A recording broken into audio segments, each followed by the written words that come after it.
Et je ne peux pas parler des règles de contournement de la réserve si on n'a pas bien appréhendé les règles de ce que c'est que la réserve héréditaire.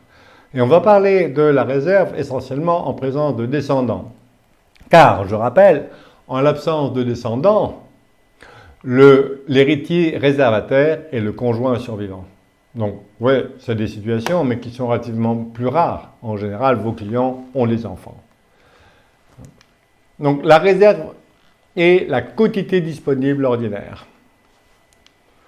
Et on part toujours de la quotité disponible ordinaire pour aboutir à la règle au calcul de la réserve héréditaire.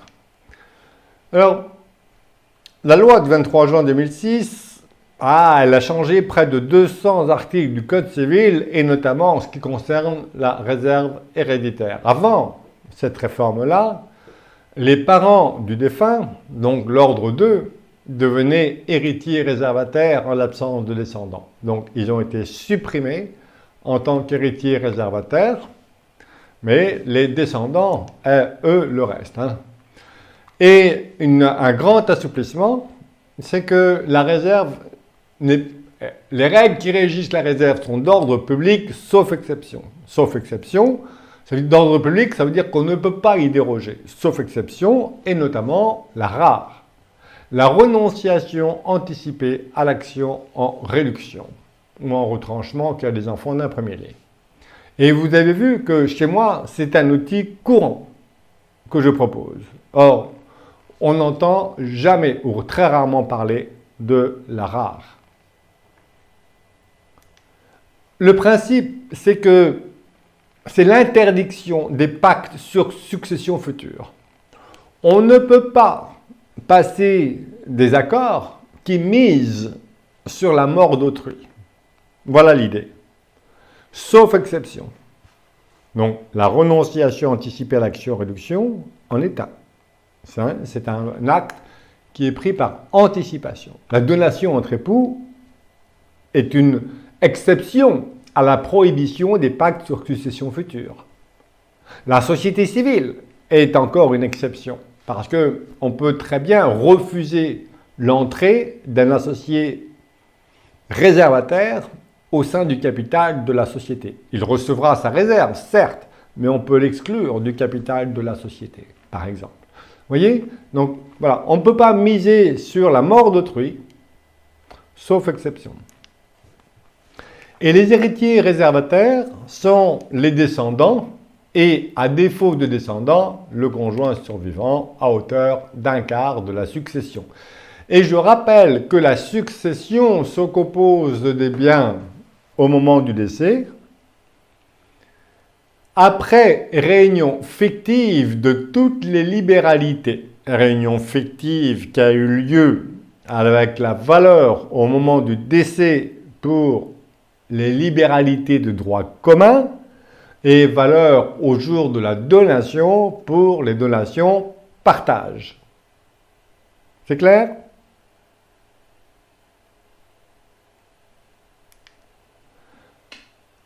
Donc, on a... Non, c'est pas. Allez-y. Je vous écoute. Oui, c'était par rapport au rapport des donations. Est-ce que les donations... Attendez, vous parlez de quoi? De rapport? Oui. Là, on ne parle pas de rapport, hein? On parle de réserve et de réunion fictive. Oui, voilà. En ce qui concerne la réunion fictive, quelles sont les donations qui sont réunies fictivement? Ce sont celles qui contiennent des clauses de rapport ou... Non, non. ou Non, les donations? justement, vous voyez, il y a confusion. Merci, hein, parce que, vous voyez bien, merci, parce qu'il y a confusion de rapport et de réunion fictive. Il faut que vous mettiez une cloison entre, d'une part, calcul de la réserve, réunion fictive de libéralité, valeur au jour du décès pour les donations de droit commun, valeur jour de la donation s'il s'agit d'une donation partage. Vous mettez une cloison amovible et on parle du rapport à la succession. Voilà. Et certaines donations sont rapportables, d'autres ne le sont pas. Et on peut toujours lever le rapport a posteriori. On ne peut pas imposer le rapport a posteriori. Soit au moment de la donation, elle est rapportable à la succession, ou elle ne l'est pas.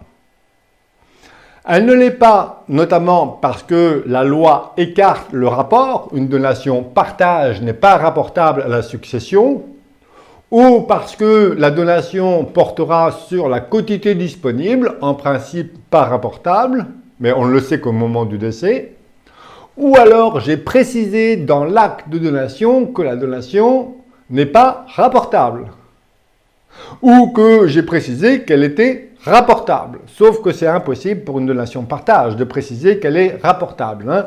Vous voyez bien que ce sont deux institutions totalement distinctes, totalement différentes. Mais il y a des liens qui font que une donation qui s'impute sur la réserve est rapportable, une donation qui s'impute sur la quotité disponible ordinaire n'est pas rapportable, sauf précision contraire. Donc deux institutions, réunion fictive, rapport, réunion fictive, réserve, rapport à la succession. Et réunion fictive, valeur jour du décès, rapport, valeur jour du partage de la succession. Normalement, quand vous avez des liquidations, alors vous avez des exemples de liquidation de régime ici, de régime et de succession. Hein. Mais ce n'est pas moi votre intervenant sur la transmission, mais c'est bien de le faire en deux fois. Donc vous avez des exemples. Un, on calcule la réserve héréditaire.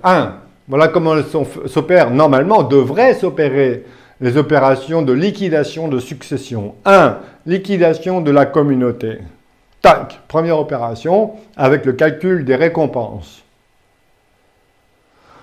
2. Liquidation de la succession. Et première opération, le calcul de la quotité disponible ordinaire et de la réserve. Et voir si la réserve a été respectée pour chacun des héritiers réservataires. La réserve n'est pas respectée, celui qui a empiété sur la réserve de l'autre est redevable d'une indemnité de réduction. Troisième opération, au moment du partage, le rapport à la succession. Chaque héritier jusqu'au 6e degré doit rapporter le bien qu'il a reçu pour voir, dès lors qu'elle est rapportable, hein, pour savoir si l'égalité entre héritiers a été respectée. Mais il n'y a plus rien à voir avec le calcul de la réserve. Et si j'ai reçu plus que les autres, je suis redevable d'une indemnité de rapport, à moins que l'acte de donation ait écarté le rapport. Mais vous savez, le cours là que vous suivez là, c'est 6 mois hein, de cours, hein. Je le sais. Hein. Donc pour bien ingurgiter tout ça, hein, pour bien scinder les opérations. Réunion fictive, réserve, rapport, égalité entre héritiers. Et certaines donations sont rapportables, on ne le sait pas. Alors que la réserve, obligée, acceptée pour l'assurance vie, la tontine, dans les opérations de calcul de la réserve, vous devez intégrer toutes les libéralités connues. Et là, vous ne pouvez pas écarter. C'est pour ça qu'on dit que les règles qui régissent la réserve héréditaire sont d'ordre public. Sauf exception, la renonciation anticipée à l'action en réduction. Je sais que les donations risquent d'empiéter sur ma réserve, qui n'est connue qu'au décès, mais j'accepte de renoncer par anticipation à l'action en réduction, parce qu'on me le demande. Est-ce que c'est plus clair? Oui. Ouais. Il va falloir ingurgiter tout ça. Vous allez encore vous mélanger les pinceaux, c'est sûr, hein, enfin, ou presque sûr. Et il va falloir décanter, laisser reposer pour reprendre au calme, tranquillement, tout ça. Hein. Parce que même quand je vois des liquidations, il y a confusion, bien souvent. Voilà. Mais ce sont deux institutions totalement séparées. Donc, la réserve. Et vous voyez bien que, même si on m'a demandé d'intervenir sur comment contourner les règles de la réserve héréditaire, moi, ce qui est important, c'est comment privilégier les uns. Donc, c'est forcément au détriment des autres. Mais vous voyez bien que quand je ne touche pas à la réserve, je reste la réserve, il devra éventuellement l'indemnité de réduction s'il porte atteinte à la réserve des autres. Mais si je lui impose le rapport en plus, vous vous rendez compte, c'est une autre punition. Et que je peux, parce que le rapport ne concerne tout, non pas seulement les héritiers réservataires, hein. Le rapport à la succession, donc je rapporte toutes les libéralités que j'ai reçues, valeur jour de partage de la succession, ça concerne tous les héritiers jusqu'au 6e degré. Alors ça ne concerne pas ma maîtresse, ça ne concerne pas l'œuvre religieuse, ça ne concerne pas le conjoint. Le conjoint n'est pas sujet, n'est pas soumis au rapport. Mais les enfants, ils sont soumis au rapport. Sauf donation partage, sauf si je l'ai écarté. Et vous avez vu que ma pratique, c'est d'imposer le rapport. Ça me donne une arme de négociation. Fais ceci, fais cela, fais pas ceci, fais pas cela. Non, je plaisante. Mais vous voyez que, et comme ça, si tu es gentil, ben, je lève ton rapport. Voilà. Donc, la réserve, ça, ouais. Chacun a droit à ses réserves. Mais vous avez vu que la réserve n'est connue qu'au décès. Et le calcul de la réserve, on additionne toutes les libéralités connues. Et vous voyez bien que la réserve, elle varie profondément. Selon le fait que vous ayez retenu la valeur au jour de la donation pour la réunion fictive, donc il n'y a que la donation en partage qui puisse figer la valeur, en aucun cas vous pouvez dire ma donation, mon don manuel retiendra la valeur au jour de la donation. Non, il n'y a que la donation partage qui fige la valeur. La question est de savoir, est-ce que le fait de figer la valeur, c'est bien ou c'est pas bien? Ça dépend des situations. Puisqu'on a vu qu'en figeant la valeur, ouais, on va peut-être réduire le risque d'inégalité apparente. On pense pouvoir pacifier les relations entre les héritiers, mais c'est un faux ami. Dans la réalité, la donation-partage est un faux ami. Il faut, même si on recourt à la donation-partage, attirer l'attention du client que le meilleur outil pour que, au moment de son décès, au moment de sa succession, on pacifie au maximum la seule chose connue aujourd'hui et possible aujourd'hui. Il n'y a que la rare, que la renonciation anticipée à l'action-réduction. Donc, donation-partage ou pas, je fais de mon vivant faire en sorte que les enfants signent un pacte de non-agression. C'est un pacte de non-agression. Et il devrait être systématique. Si vous ne le faites pas, c'est que vous acceptez qu'il y ait des disputes. Qui a envie de disputes? Donc, pour moi, c'est une faute que de ne pas proposer la rare. Mais bon. Mais c'est pour ça que je vous dis, méfiez-vous d'Henri Royal, parce qu'il n'y a que moi qui tiens ce discours. Donc, si je suis seul à le penser, c'est sûrement que j'ai tort. Puisque c'est la norme qui a raison, non? Non, je plaisante. Mais voilà. C'est pour ça, méfiez-vous des enseignements, quels qu'ils soient d'ailleurs. Donc, la réserve et la quotité disponible. Et on distingue deux quotités disponibles. La quotité disponible ordinaire et la quotité disponible spéciale entre époux. La quotité disponible spéciale du conjoint survivant. Avec les trois options à la con. Oups, j'ai rien dit. Là aussi, regardez, ils ont pratiquement tous une donation entre époux. Posez la question, ah tiens, en fait, entre les trois options, laquelle vous allez choisir? Faites attention, une telle question va vous entraîner sur le terrain du discours technique. On n'est pas là pour parler technique. Mais voyez bien que si vous voulez vous placer en interlocuteur principal du client, C'est là où il va falloir se vous situer. Donc, je ne pose pas cette question entre les trois options laquelle vous allez choisir. Non, je dis, allez, apportez-moi votre donation entre époux. Envoyez-la moi. Oh, mais ça fait 20 ans. Justement, ça fait 20 ans, il faut qu'on mette en ordre votre patrimoine. Et vous allez voir, c'est là où les premiers conseils arrivent, selon moi. Parce que si il veut transmettre à ses enfants et qu'il a fait une donation au dernier vivant, c'est nul. C'est nul. Il va falloir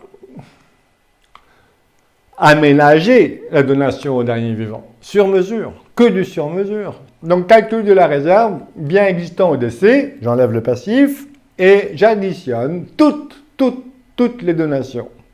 En partant de la plus ancienne, c'est l'ordre qui est important, et en finissant par les plus récentes. Toc, toc, toc, toc. Voilà. Ensuite, je vais imputer les libéralités. Et une libéralité, sauf clause contraire, s'impute, une donation, pardon, sauf clause contraire, s'impute sur la réserve héréditaire. Quand on fait une donation, on n'avantage pas, puisque c'est une avance sur l'héritage. Ça s'impute sur la réserve héréditaire, sauf clause contraire. Donc, on garde les libéralités, on calcule. Est-ce que ça s'impute sur la réserve ou sur la quotité disponible ordinaire? Ça s'impute sur la réserve, supposons. Une fois que la réserve, par exemple, bon, on va calculer, on obtient la masse de calcul. Hein. Alors, donc, je rappelle mon calcul. Je fais bien existant au décès 0, je fais les additions. À A, j'avais donné 100, c'est devenu 900. AB, j'avais donné 100, c'est devenu 100, c'est resté 100. Et je fais, c'est la masse de calcul. Masse de calcul bien au décès, plus réunion fictive de toutes les libéralités. Si c'est une donation en partage, ma masse de calcul est de 200. Si c'est une donation non partage, ma masse de calcul est de 1000. Et on a vu, tiens, ici, quotité disponible 70 et ici, quotité disponible 333. Une donation s'impute sur la réserve, sauf disposition contraire. Donc, je n'ai pas pris de disposition contraire dans l'acte, il n'y a aucune précision. Donc, ça s'impute d'abord sur la réserve. A, il a droit à sa réserve. Si j'ai fait une donation simple, sa réserve ici est de 70. Ici est 2000, je prends une donation simple, 333, sa réserve est épuisée. Réserve de A épuisée. Donc, il mange la quotité disponible ordinaire, 333. Vous voyez que celui qui reçoit en premier, il mange la quotité disponible ordinaire. Il va épuiser peut-être la quotité disponible ordinaire. Et s'il n'y a plus de quotité disponible ordinaire, quelle est la part du conjoint? 0. Sauf s'il opte pour l'usufruit. Donc 0. Donc 0 de 0, enfin 100% de 0, c'est 0. Donc vous voyez bien que quand je fais des donations, je punis forcément les autres. Mais je punis aussi celui qui reçoit. Parce qu'il peut avoir une indemnité de réduction pour atteinte à la réserve. Et c'est ce qui va se passer. Il a le droit à sa réserve 333. La donation s'impute sur la réserve. Mais une partie s'impute sur la quotité disponible ordinaire. Il va manger toute la quotité disponible ordinaire. Vous voyez que les autres qui arrivent derrière, ils ne peuvent plus manger sur la quotité disponible ordinaire parce que celui qui a reçu en premier, il l'a avalé. Il n'a plus. Donc, toutes les donations qu'ils ont pu recevoir, même si j'ai précisé que non, ça s'impute sur la quotité disponible ordinaire, comme il l'a reçu après, et qu'il n'y a plus de quotité disponible ordinaire, ça s'imputera forcément sur sa réserve héréditaire. Vous voyez le bordel? Excusez-moi. Vous voyez le pataquès? Le truc qu'on peut... et tout ça, on ne sait pas au moment où on fait de la donation. Je fais une donation à mon enfant parce qu'il prépare ses études à Bordeaux. Hein. Bon, bah ouais, mais... bonjour les dégâts. Hein. Ça peut être bonjour les dégâts. Donc, on impute sur la réserve ou sur la quotité disponible ordinaire. La réserve est épuisée. ça s'impute sur la quotité disponible ordinaire. La quotité disponible ordinaire est ensuite épuisée, eh bien celui qui a reçu va devoir une indemnité de réduction pour atteinte à la réserve, parce que la réserve de B, elle est protégée. Il a droit à sa réserve. Même s'il n'y a plus rien dans le patrimoine, si A va lui devoir une indemnité de réduction pour atteinte à la réserve, sauf la rare. Vous voyez ? C'est 6 mois de cours, hein, tout ça. Donc ensuite, on va éventuellement réduire les libéralités excessives. Je suis toujours dans le calcul de la réserve. Hein. Vous voyez bien que je ne parle pas du rapport. C'est la réunion fictive des libéralités toutes connues, de la plus ancienne en finissant par la plus récente. Et le problème, c'est que la réserve et la quantité disponible n'est connue qu'au décès. Donc en fait, je ne sais pas sur quoi ça va s'imputer dans la réalité. Puisque ça va dépendre d'ailleurs, hein, même la masse de calcul dépend s'il y a eu donation-partage ou pas. Donc déjà ça. Voilà.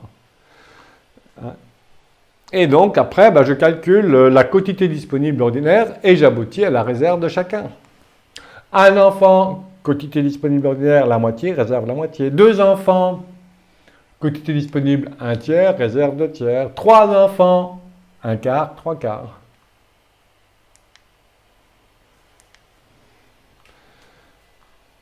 Voilà. Et après, faut que je regarde aussi quels sont les droits du conjoint survivant là-dessus. Puisque le conjoint, si j'ai fait une donation entre époux, il a droit à une quotité disponible spéciale du conjoint survivant. Et les droits résultant d'une donation entre époux, les droits d'une quotité disponible spéciale sont supérieurs à une quotité disponible ordinaire. D'ailleurs, regardez, quand parmi les options d'une quotité disponible spéciale, donc la donation entre époux, comme elles sont toutes rédigées, c'est pour ça que je vous invite à le faire du sur-mesure, parce que quand on voit tout ça, est-ce que le client est informé? Donc, rappelez-vous, jamais parler de tout ça au premier entretien. Hein. Mais dans la proposition, alors c'est vrai que quelquefois mes propositions, elles font 30-40 pages, et j'ai pas le logiciel. C'est la foutaise des logiciels. Ça vous enlève les neurones. Non, je plaisante, mais c'est un peu ça. Hein. Donc, je mets à chaque fois dans une situation particulière de mon client. Qu'est-ce qu'il veut? Et je vais creuser qu'est-ce qu'il veut. Et après, je regarde comment est constitué son truc, avec l'arbre généalogique. Comment voulez-vous faire la gestion de patrimoine avec des logiciels qui ne font même pas l'arbre généalogique? C'est nul. Et quand je fais l'arbre généalogique, je pose la question, racontez-moi, comment ça se passe? Et j'attends 10 secondes. Hein. Racontez. Comment ça se passe? Et le plus souvent, vous entendrez bien. Et moi, je pose la question. Bien? Et je rattends 10 secondes. Et là, il va me dire pas bien. Voilà. Ou il va me rappeler plus tard. Et vous verrez que dans la plupart des situations, ce n'est pas forcément les situations idéales, quoi. Et si vous ne posez pas la question, vous avez dit, allez, on va faire organiser la transmission, on fait des donations. Et vous n'aurez pas compris le client. Donc, il ne viendra pas chez vous. C'est sûr. Donc, la donation au dernier vivant, hein, elle peut s'exprimer sur la succession qui, je le rappelle, se compose de la moitié des biens propres, des biens propres du défunt, de la moitié des biens indivis ou de la moitié des biens communs. Bien, sur la succession, le conjoint, dans l'une des 3 options, pourra opter pour 1 quart, 3 quarts en usufruit. Vous voyez bien que la réserve héréditaire des enfants ne s'exprime que sur la nue propriété.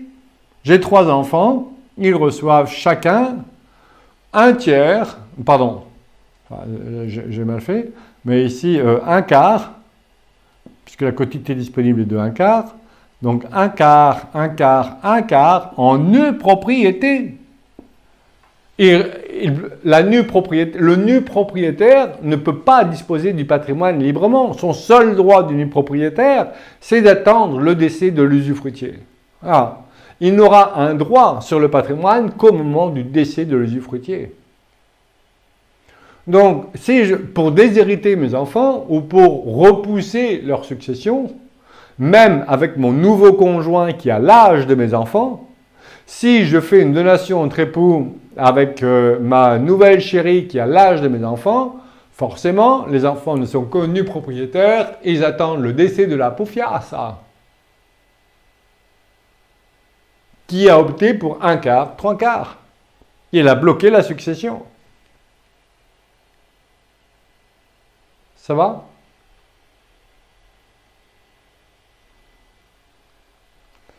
Donc la donation entre époux peut retarder la succession, voire déshériter,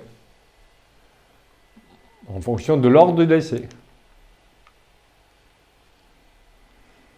Donc voici la quotité disponible ordinaire et la quotité disponible spéciale du conjoint. Les droits du conjoint. En présence de descendants, il n'est pas héritier réservataire. On peut déshériter totalement son conjoint. Il y a des clients qui font « Ah bon? Mais on ne savait pas ça. Demain, on va voir notre notaire. » Vous savez, c'est une question de philosophie de vie. Vous avez des clients, ils sont comme ça. C'est des commerçants. Ce qui est à toi, un sou, c'est un sou. Ce qui est à toi est à toi. Ce qui est à moi est à moi. Et puis, vous en avez d'autres qui vivent plutôt dans la philosophie d'une communauté universelle avec clause d'attribution intégrale. Ce qui est à moi est à toi. Et inversement. Ce n'est non critiquable. C'est un choix de vie. Et vous verrez qu'il y a plein de contradictions. C'est rigolo, et je leur souligne leurs contradictions. Et je leur dis, tiens, vous êtes mariés en séparation de biens, ouais, d'accord, mais vous faites tout, en fait, comme si vous étiez en régime de communauté, en fait. C'est quoi, ça? Et après, il dit, ben oui, mais c'est vrai, ça. Le fait que, alors vous verrez ça, vous avez vu les régimes matrimoniaux ou pas? Oui, Ouais. C'est en cours. Est-ce qu'on vous a dit que pour le chef d'entreprise, c'est quel régime il devait adopter? séparation de biens. On vous l'a dit ça ou bien c'est vous qui le dites? Euh, On nous l'a dit, je pense. Ouais, bah peu importe, c'est nul. C'est nul. C'est pour ça qu'il faut se méfier d'Henri Royal. Alors, c'est nul sauf circonstances particulières. C'est quand le client exerce avec une activité, bien sûr, à risque, mais dans une entreprise à risque. Forme individuelle, par exemple. Société en nom collectif, par exemple. Ou pour ces formes de société, la responsabilité est illimitée. Mais quand vous optez pour une activité qui ne soit pas sujet au BIC, BA, BNC, ben vous allez prendre une forme commerciale telle qu'une SARL, la société à responsabilité limitée, ou la SAS, ou la société anonyme, responsabilité limitée. Donc le fait de dire choisissez un régime de séparation pour protéger votre patrimoine ou votre conjoint de risque du patrimoine, c'est nul.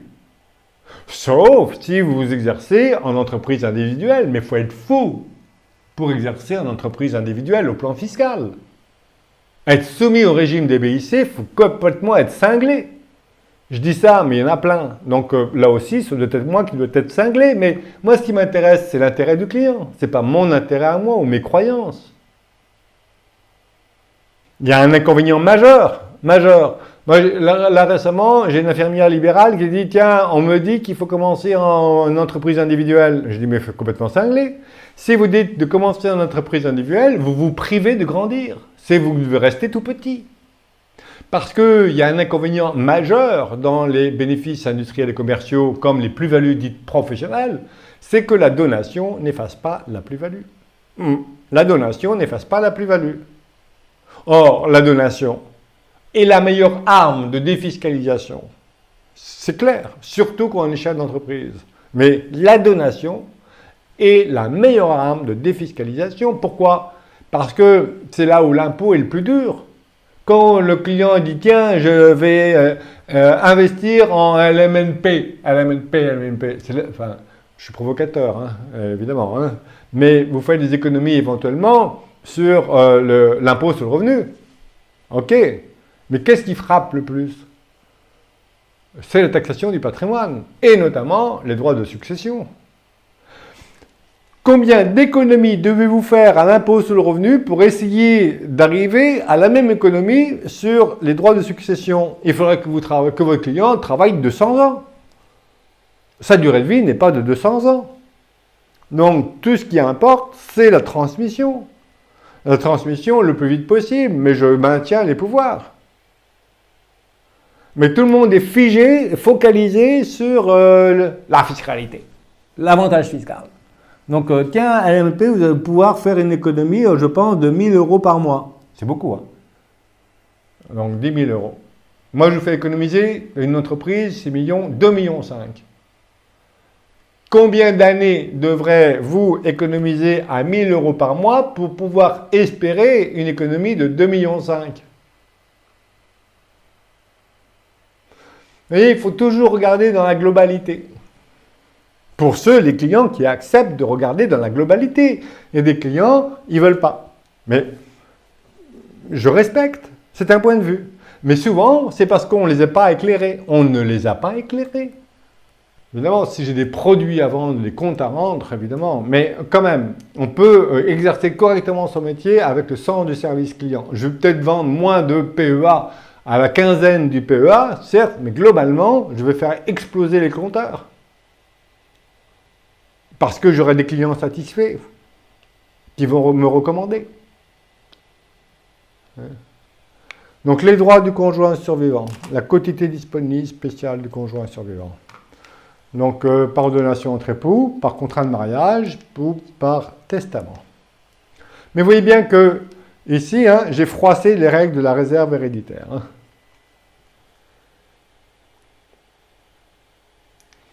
Donc, voilà, en l'absence de disposition, voilà, donc les droits légaux du conjoint, ou alors la quotité disponible spéciale entre époux, avec les 3 options, et celle qu'on vient de voir, la plus forte des quotités, qui est 1/4, 3/4. Mais attention, 1/4, 3/4. Si le souhait du conjoint est de punir ses enfants, c'est l'option qu'il faut qu'il choisisse. Si l'option est aussi de punir ses enfants, il faut qu'il choisisse 100% en usufruit. L'option qui est choisie dans 99% des cas. Et on crée une cohabitation entre usufruitiers et nus-propriétaires qui ont des intérêts divergents. Maman, tu meurs quand? Moi, l'argent, j'en ai besoin maintenant. C'est pas quand j'aurai 80 ans. Donc, tu lâches quand? Voilà. Faut voir. Voilà. C'est pour ça que je vous invite à adapter les actes aux souhaits du client, même si ce n'est pas vous qui les rédigez. C'est pas grave. Voilà. Je suis le conseil du client. Je passe à défaut de descendants. On va faire comme s'il y avait des enfants. Et ici, le principe, c'est que la réserve héréditaire, donc je ne peux pas empiéter sur la réserve héréditaire, sauf dans le cadre d'une donation entre époux, puisque l'époux peut choisir en usufruit.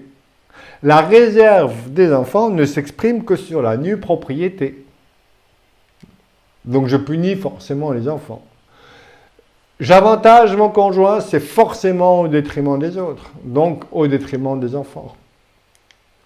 On ne peut pas à la fois cumuler la quotité disponible ordinaire et la quotité disponible spéciale, puisqu'on doit respecter la réserve héréditaire. La moitié avec un enfant, 1/3 avec 2 enfants, 1/4 avec 3 enfants et plus. Donc, ces 2 quotités viennent parfois en opposition. Le cantonnement de l'émolument du conjoint. Qu'est-ce que c'est que ça? Alors, l'idée est bonne, mais là aussi, ça va dépendre de la bonne volonté du conjoint survivant.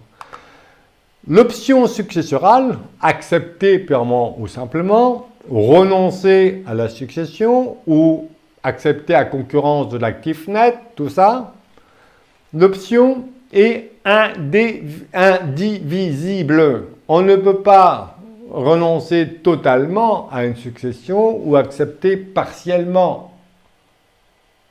Pardon, on ne peut pas renoncer partiellement à une succession ou l'accepter partiellement. C'est tout, tout rien, sauf exception. Le cantonnement de l'émolument du conjoint est une exception. Le conjoint, dans le cas d'une donation entre époux, on ne peut pas cantonner sur les droits légaux. Dans le cas d'une donation entre époux, le conjoint survivant peut dire, ben non, ouais, un quart, trois quarts, d'accord, mais non, moi je vais abandonner sur tel bien, tel bien, tel bien, ou telle proportion, telle proportion. Et je ne vais pas exercer la totalité de mes droits. Ça profite aux enfants. Alors, directement.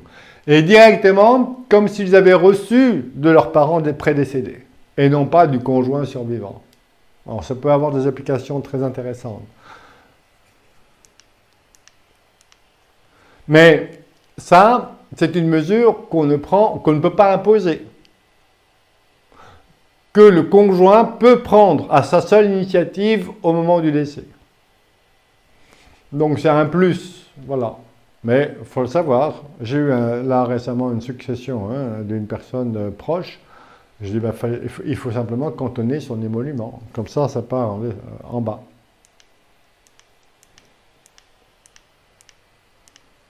Alors, je vous ai mis un exemple, mais on n'est pas dans le cadre du froid. Ça peut être très intéressant. Le conjoint estime qu'il a trop d'argent et il renonce quelque part à une partie de ses droits au profit des enfants de son défunt mari.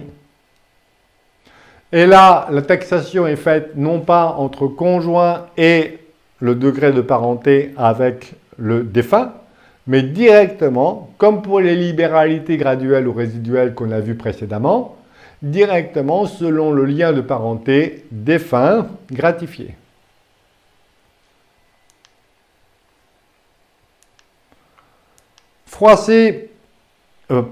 Favoriser le conjoint survivant. Donc, voici les différentes techniques, mais attention, Régime communautaire, le conjoint a droit à la moitié de la communauté, la donation entre époux, mais à chaque fois, posez-vous la question, si je favorise l'un, c'est au détriment de qui?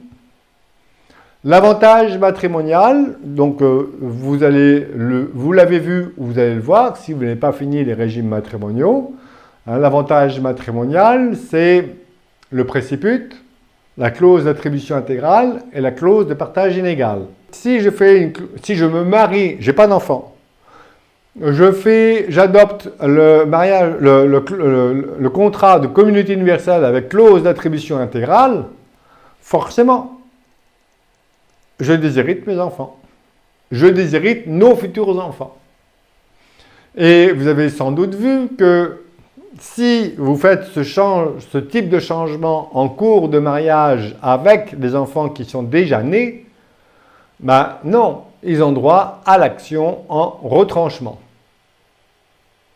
Sauf s'ils renoncent par anticipation à l'action en retranchement.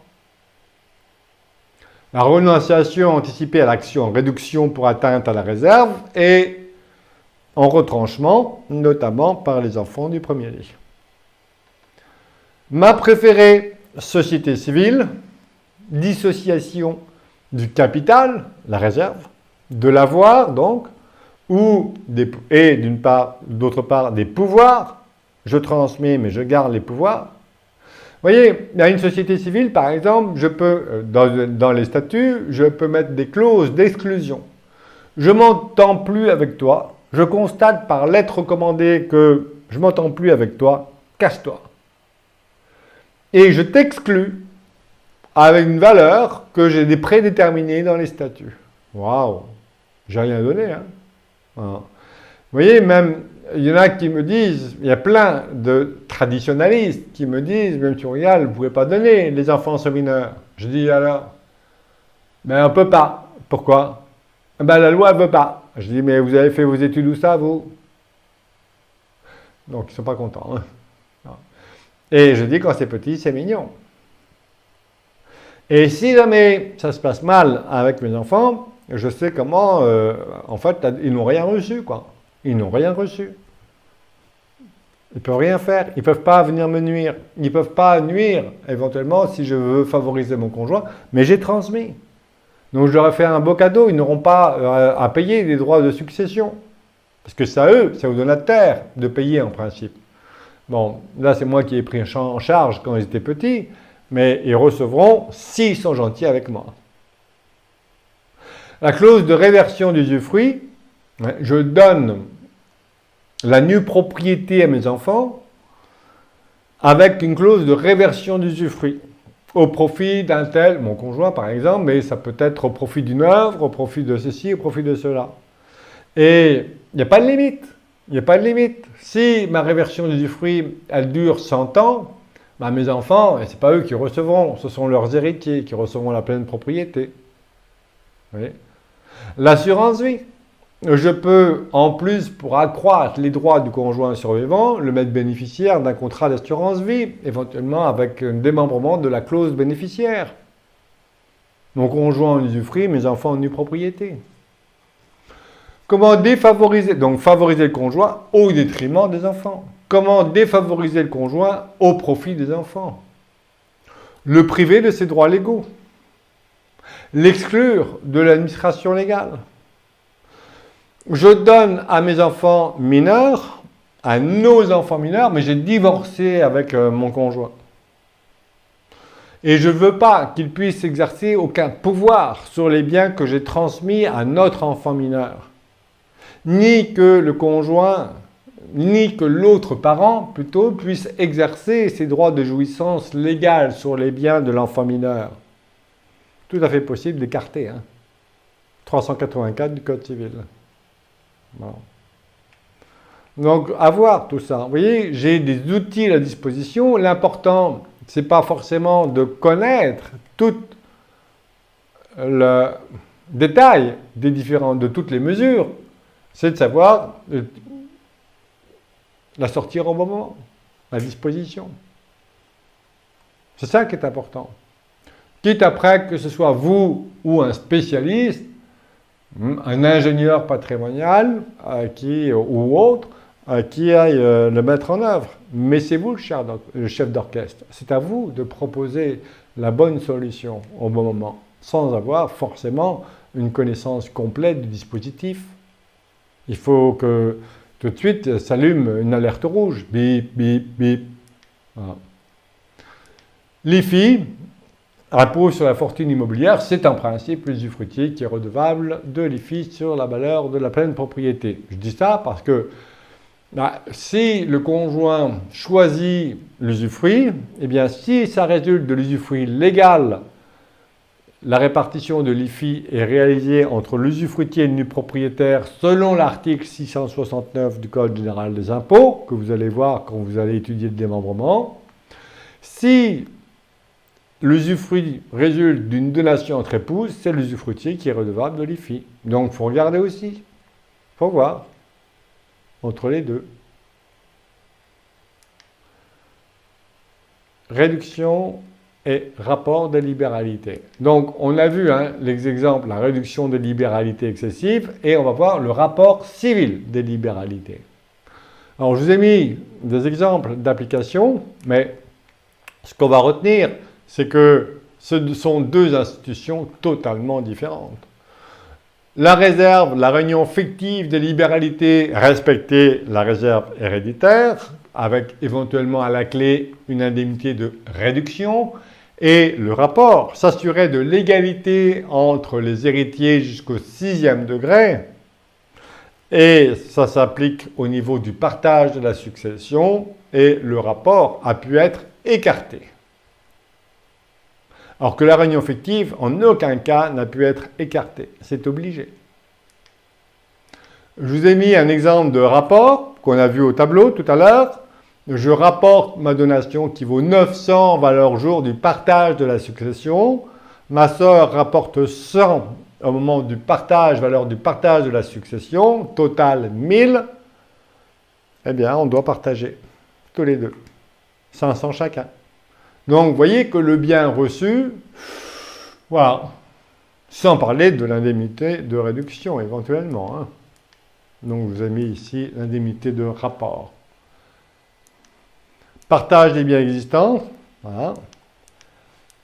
Un autre exemple. Hein. Je passe.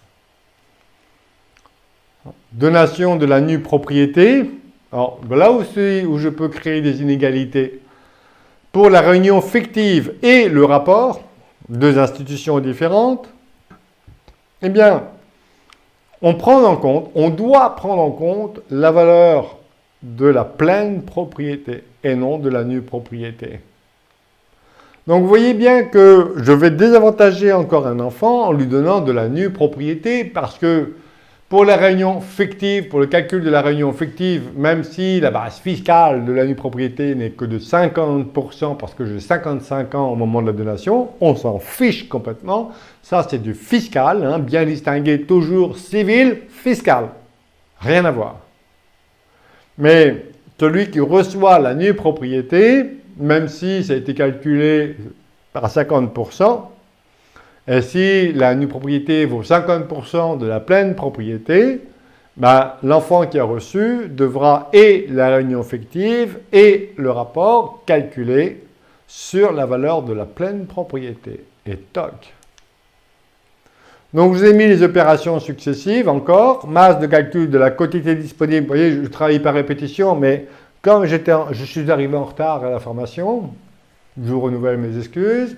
Et comme c'est une des formations les plus denses, donc j'aime travailler par répétition. Mais on l'a vu, hein. Donc, je calcule la masse de la réserve. Bien existant, moins passif, réunion fictive de toutes les libéralités, en partant de la plus ancienne et en finissant par la plus récente. J'obtiens la masse de la réserve et la quotité disponible ordinaire. J'impute les libéralités soit sur la réserve héréditaire, soit sur la quotité disponible ordinaire. Si la quotité disponible ordinaire est épuisée, ça va forcément s'imputer sur la réserve du donataire. Et si la réserve du donataire a été déjà épuisée, il devra verser une indemnité de réduction. Et ensuite, troisième opération, qui se passe non plus au décès, mais au partage de la succession, les règles du rapport. On va s'assurer que l'égalité entre héritiers a été respectée. Donc, on va calculer la bien existant en valeur jour du partage de la succession, et moins le passif, on a l'actif net existant. On va ajouter les indemnités de réduction qui ont été réévaluées en fonction des évolutions qu'il y a eu entre le décès et le partage de la succession. Et on va rapporter les libéralités.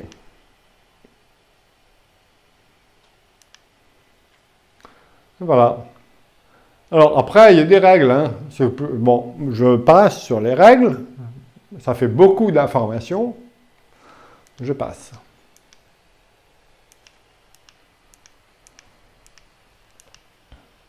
Je passe. Voilà. Donc voilà, hein. Réduction des libéralités excessives, protéger la réserve, rapport des donations, mais on a vu qu'on peut écarter le rapport. Voilà. Sauf 845 du Code civil, je vais imposer le rapport même s'il renonce à la succession. C'est s'assurer de l'égalité entre les héritiers.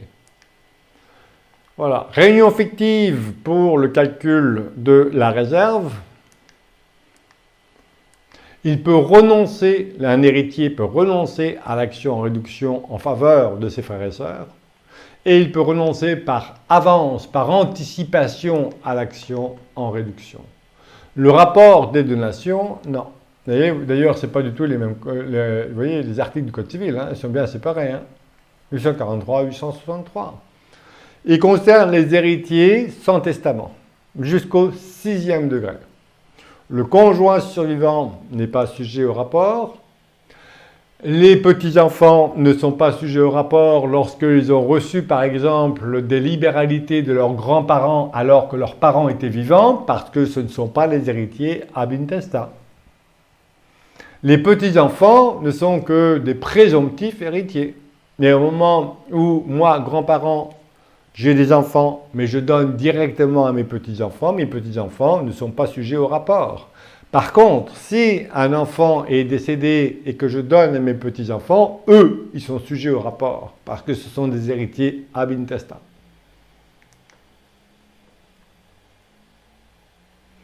Et voilà l'esprit du législateur, c'est que il considère que, en fait, le défunt, le decujus, comme on dit, il n'a pas voulu, quand il a fait une donation, il n'a pas voulu avantager ses héritiers.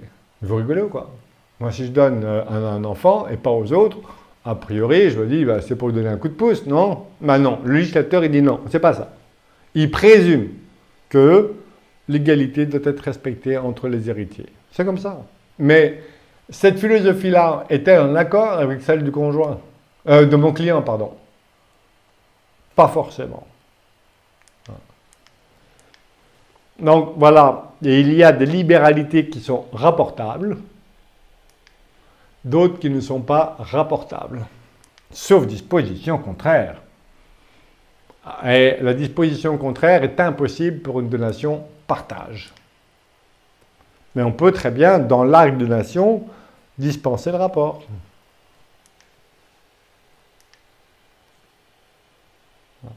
Et la valeur du rapport est en principe à la valeur au moment du partage de la succession. L'assurance vie, ni irréductible, ni rapportable, sauf prime manifestement exagérée. Alors il y a des critères, mais chaque juge a le plein pouvoir pour apprécier du caractère manifestement exagéré. Et je vous ai ici mis un exemple de liquidation-partage. Alors, liquidation-partage, s'il s'agit d'une liquidation du régime matrimonial, décès, divorce, changement du régime, intervient d'abord, avant la masse de calcul de la réserve, la liquidation du régime matrimonial. En fait, quand il y a une succession, on liquide la succession, mais il peut y avoir la liquidation d'abord du régime matrimonial.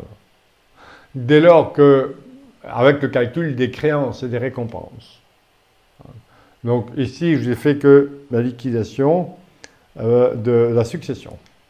Donc, réunion fictive, masse de calcul de la réserve, réunion fictive, imputation de la libéralité, masse à partager, droit des parties, et après, partage de la succession. Et je vous ai donné un exemple.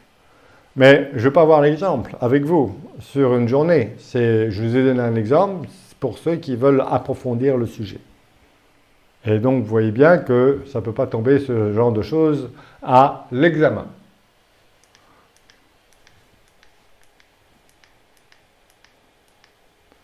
Imputation des libéralités et la masse à partager avec le rapport. Je passe. Et on a vu que on pouvait éventuellement, bien sûr, réduire les libéralités. Le principe, c'est la réduction des libéralités excessives, sauf exception. La rare. Je passe.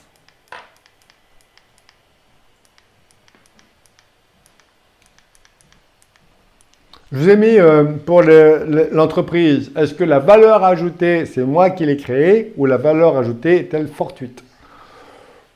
C'est compliqué. C'est déjà compliqué comme ça. Si vous voulez encore plus compliqué, bah, vous lirez le cours. Donation des droits sociaux, je passe. Je passe. La réduction et le rapport des libéralités. Pour ceux qui veulent approfondir, hein.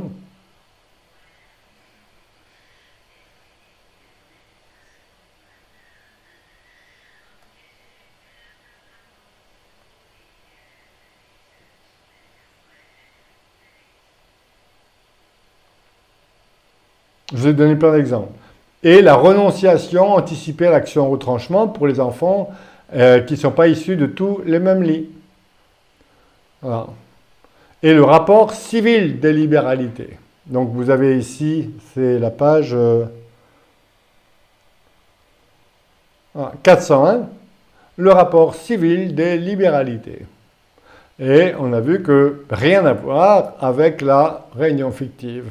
Je peux favoriser un héritier en l'exonérant du rapport, imposer le rapport à l'autre. Vous voyez le pataquès? Et en plus, je peux prendre des valeurs complètement différentes. Voilà. Donc, que souhaite le client?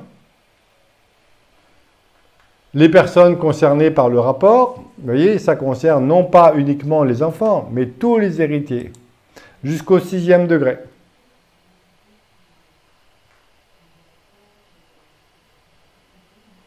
C'est source de conflit, hein, tout ça. Hein. Il y a plein de jurisprudence qui, justement, sur les calculs, tout ça. Hein. Je passe.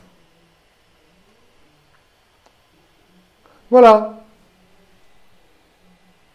Est-ce que tout va bien?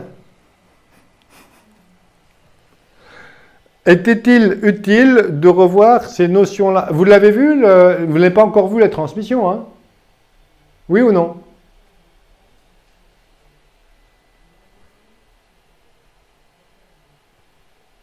Non. Non.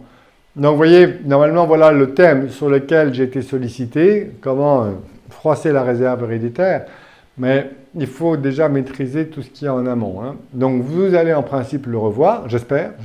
Je sais que j'avais vu Succession internationale, hein, plus dans votre parcours. Il me semble que j'ai vu ça passer. Hein. Et maintenant, bien, voilà les différentes méthodes pour froisser la réserve héréditaire. Déshériter un enfant. Alors, la libéralité entre époux, on a vu, la donation entre époux. Si le conjoint opte pour un quart, trois quarts, les enfants n'héritent que de la nue propriété. Ils pleurent. Ils attendent le décès du conjoint survivant. Un avantage matrimonial. J'attribue la totalité de la communauté à mon conjoint. Ils devront attendre le deuxième décès pour hériter. Donc, c'est encore là froisser leur réserve, parce que si le parent décède après eux, ils ne reçoivent rien.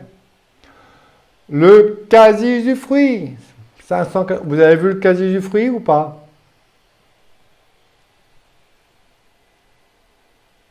Démembrement de propriété, quasi-usufruit. Non. Non. Alors, j'en dis deux mots, vous le reverrez, quand vous verrez le démembrement de propriété. Alors là aussi, j'ai une version particulière hein, du démembrement de propriété. Alors vous avez une vidéo, hein, je crois 7 heures. Hein, ça c'est pour les courageux. Hein. Vous savez, j'ai des inconditionnels qui me disent, Monsieur Réal, je suis un fan de vous. Donc tous mes trajets, je les fais avec vous. Je vous écoute, je n'ai pas forcément la vidéo, mais tous mes trajets en voiture, j'ai l'audio. J'ai même des sportifs de haut niveau qui font du sport en passant mes vidéos comme ça. Mais je dis grand respect, parce que pour mettre 7 heures de vidéo dans les Royales, il faut quand même être un peu... Et j'en ai même qui chopent mon accent, parce qu'il paraît que j'ai un accent. Et ils disent, hop, je prends votre accent. Vous voyez? Et alors, l'idée, ce n'est pas d'être une star, je m'en fiche complètement, c'est de rendre service. Et vous voyez que je donne beaucoup sur YouTube quand j'ai le temps d'enregistrer. Vous voyez, je suis dans un studio d'enregistrement, j'ai des flashs partout là. Bon, mais l'idée c'est que je considère qu'il faut savoir donner pour recevoir. Et je reçois plein en retour. Donc vous voyez, il faut savoir être généreux. Et ça, le client, il le sent dans votre relation que vous avez avec lui. Il sait si vous avez le sens du service ou pas. Et plus vous avez le sens du service, plus il va le sentir, plus il aura envie de travailler avec vous. C'est très puissant, hein, tout ça. Hein. Et c'est pas avec ces conneries à la con. Non, je plaisante. Et le démembrement de propriété, le quasi-usufruit. Alors vous avez vu qu'il y a l'usufruit et la nue propriété. Le quasi-usufruit, c'est les choses 587 du Code civil, ça vous dit pas grand-chose, ça. Mais c'est les choses dont on peut faire usage sans les consommer. Tels que l'argent, les grains, les liqueurs. L'usufruitier a le droit d'utiliser les sommes d'argent, on va laisser tomber les grains et les liqueurs, à charge de rendre à son décès. Alors vous voyez que l'usufruitier, il peut tout consommer, toutes les liquidités. Il a simplement une obligation de restitution mais seulement à son décès. Alors moi, avoir l'obligation de rendre à mon décès, j'en veux bien tous les jours. Mais d'ici là, en attendant mon décès, je peux utiliser les sommes sans de compte à rendre au nu propriétaire. Voilà. Je peux tout croquer. Mon obligation de restitution de l'usufruitier va se traduire au plan fiscal par une créance déductible de l'actif successoral, un passif déductible de la succession. Donc, vous voyez bien que, alors, on ne peut pas faire du quasi-usufruit sur une chaise, un meuble, une voiture, un immeuble, même des parts sociales, même des contrats de capitalisation. On ne peut pas rendre consomptible ce qui n'est pas consomptible par nature. D'autres vous diront l'inverse. Hein. Moi, ce qui m'intéresse, c'est la jurisprudence. Voilà. On ne peut pas rendre consomptible, essayez de le manger, votre contrat de capitalisation. Alors maintenant, même s'il est sous forme dématérialisée, c'est vrai que, bon, mais on ne peut pas. Voilà. Mais on peut exercer un quasi-usufruit, par exemple, sur des liquidités qui existent dans un compte, sur des liquidités qui sont issues d'opérations qui ne sont pas le fait de mon propre initiative. Je prends un exemple. J'ai une obligation. Bien. J'ai un usufruitier et un nu propriétaire sur des obligations de la banque. L'usufruitier décède. Je deviens plein propriétaire. Bon, je peux utiliser les sommes. Mais je dois attendre le décès de tout le monde. Voilà, je ne peux pas utiliser, je n'ai le droit qu'au coupon des obligations. Mais imaginons que l'obligation soit remboursée avant son échéance. Ce n'est pas moi qui ai décidé du remboursement de l'obligation, ce n'est pas l'usufruitier. C'est la banque. Il y a une échéance à l'obligation, elle rembourse l'obligation, les sommes qui sont créditées sur le compte bancaire sont sujets à un quasi-usufruit. Donc, le quasi-usufruitier peut utiliser ces sommes pour acheter une voiture, pour investir dans un contrat d'assurance vie, ce qu'il veut, sans avoir l'accord à recueillir du nu propriétaire. La tontine. La tontine, j'aime pas du tout. Pas du tout. On achète à deux et le prémourant, celui qui décède en premier, eh bien, le bien, un immeuble par exemple, le bien est réputé ne jamais avoir transité dans le patrimoine du premier mourant. Il va directement dans le patrimoine du survivant. Ça veut dire que, en fait, le premier qui est décédé n'a jamais été propriétaire du bien en quoi que ce soit. Tout passe au survivant. L'adoption du conjoint survivant. Vous en préconiserez des adoptions. Moi, j'ai fait adopter des enfants qui avaient 70 ans. Et les grands-parents ont plus de 90. L'idée, c'est que si j'adopte, adoption simple, adoption plénière, peu importe, mais rien que l'adoption simple, j'adopte les enfants de mon conjoint. Ils deviennent héritiers au même titre que les autres enfants. Donc, s'ils deviennent héritiers, j'adopte, je veux déshériter mes enfants. J'adopte sans enfants. Forcément, vous voyez bien que je réduis les droits de mes enfants. Donc, j'ai froissé la réserve héréditaire. L'assurance vie. L'assurance vie, ni réductible, ni rapportable à la succession, sauf prime manifestement exagérée. Le prêt à usage, ou dit aussi commodat, c'est le prêt gratuit. Je fais un prêt gratuit à ma maîtresse. Vous voyez bien que même les héritiers, ils sont tenus de respecter le contrat de prêt, sauf s'ils auraient besoin notamment de la résidence pour des besoins urgents. Notamment, ils sont tenus à respecter le prêt jusqu'à l'échéance du prêt. Donc, j'ai prêté la maison le décès de ma maîtresse, de mon concubin, ben, même mes enfants devront respecter le terme. La résidence habituelle à l'étranger. Je vis aux États-Unis, il n'y a pas de réserve héréditaire. Voilà les principales dispositions pour froisser la réserve héréditaire. Et on va les voir une par une. La donation entre époux, on l'a vu, je passe. Les 3 options. Demandez les actes auprès de vos clients. Vous verrez, ils vont vous regarder d'un autre œil. Ils vont dire, tiens, il s'intéresse à moi. Il ne s'intéresse pas à mon pognon, il s'intéresse à moi. Donc, vous avez vu que... Alors, et je vais notamment renforcer encore les droits du conjoint si je fais ma donation entre époux dans le contrat de mariage. Vous demanderez pourquoi à votre prochain professeur sur les transmissions. On a vu les 3 options. La plus avantageuse pour le conjoint, la moins avantageuse pour les enfants, c'est bien souvent 1/4, 3/4. On bloque tout. Les avantages matrimoniaux, vous les avez vus. Le préciput, l'attribution intégrale, le partage inégal. Je rappelle qu'un avantage matrimonial déroge à la règle de la division des biens communs par moitié. On peut attribuer la totalité de la communauté au conjoint survivant. Les avantages matrimoniaux ne sont applicables que sur les biens communs. Hein. Ne faites jamais d'avantages matrimoniaux sur un bien propre, ça n'existe pas.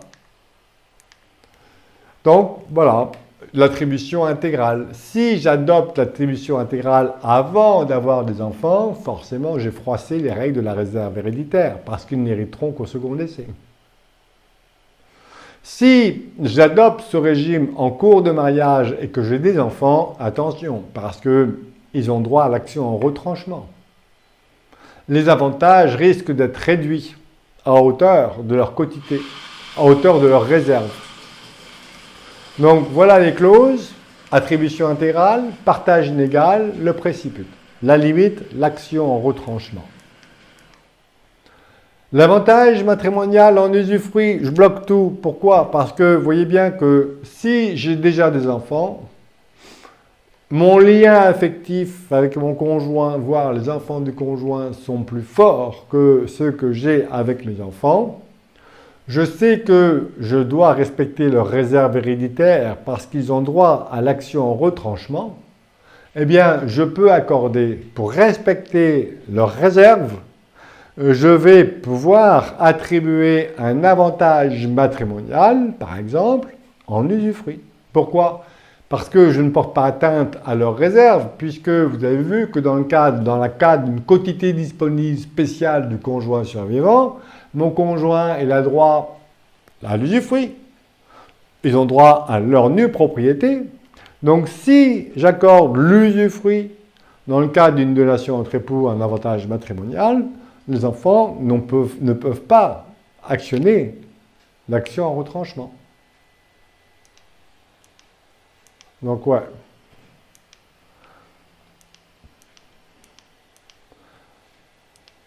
La communauté, je passe. Quasi-usufruit, 587 du Code civil. Les choses dont on ne peut faire usage sans les consommer, telles que l'argent. L'usufruitier a le droit de s'en servir, à charge de rendre à son décès. Voilà. Et les liquidités, voilà la règle, les liquidités qui résultent d'une situation subie et non pas provoquée par l'usufruitier ou par le nu propriétaire, donc subie, le décès c'est subi. En fait, regardez, je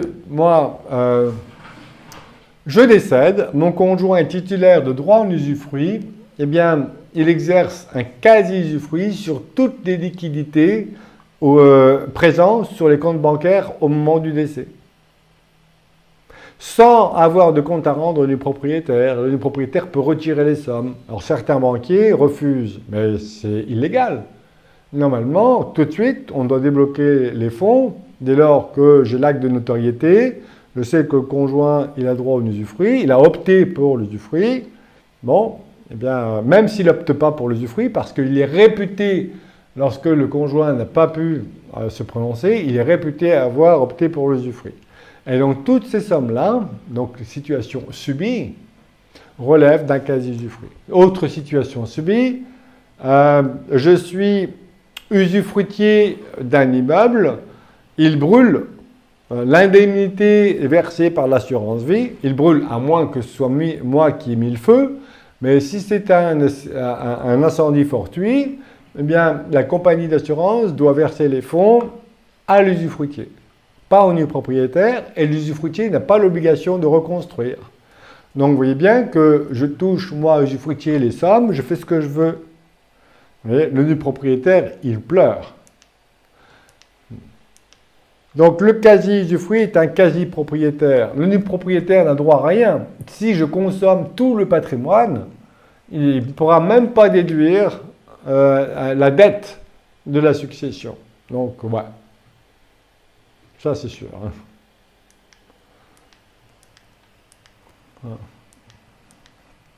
Je passe au plan fiscal, puisqu'on est dans le civil. La société civile, froisser la réserve. On va prendre un exemple. Ce qui est intéressant, c'est pas dans la société civile, ou la SAS. Je dis société civile, la SAS, parce que je peux mettre des préférences. La SARL, je ne peux pas mettre des préférences en pouvoir.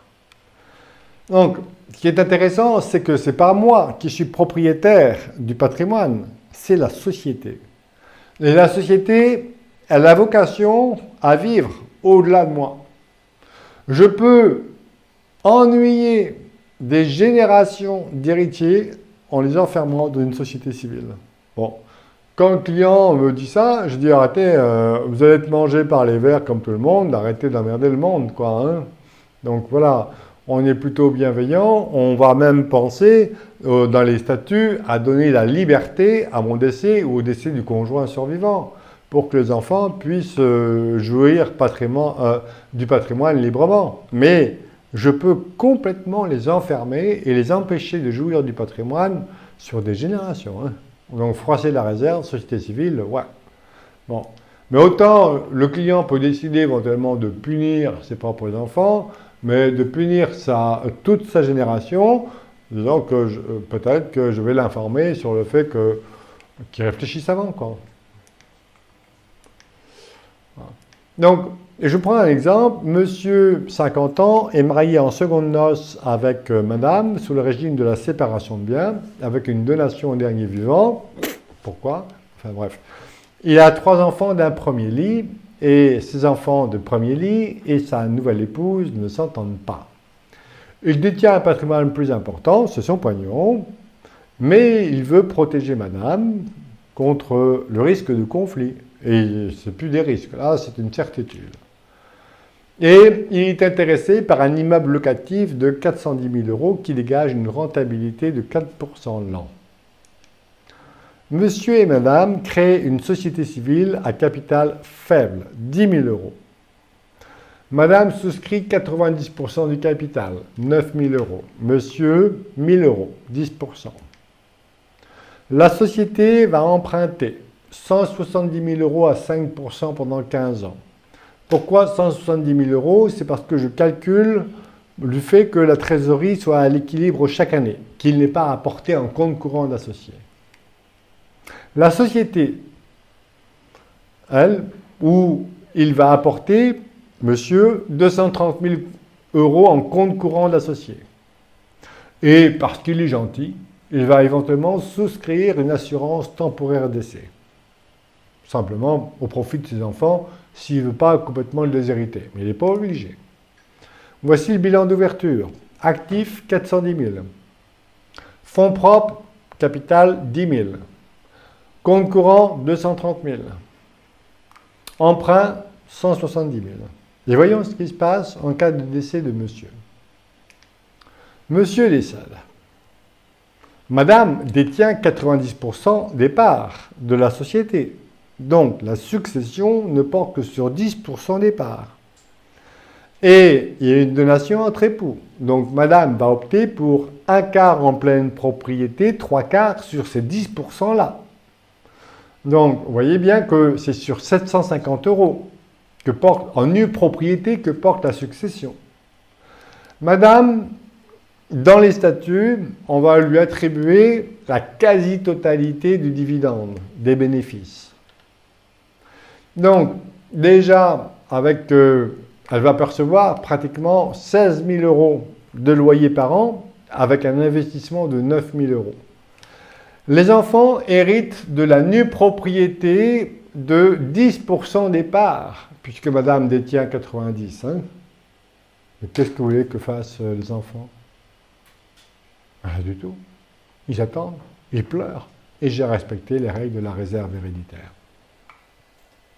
Ça va?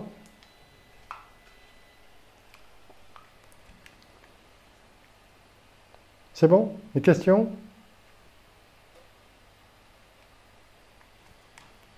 Redoutable. Hein? La société civile, encore, avec démembrement croisé de parts sociales. Je n'aime pas cette technique-là, je ne la fais jamais. Je l'ai fait une fois par erreur.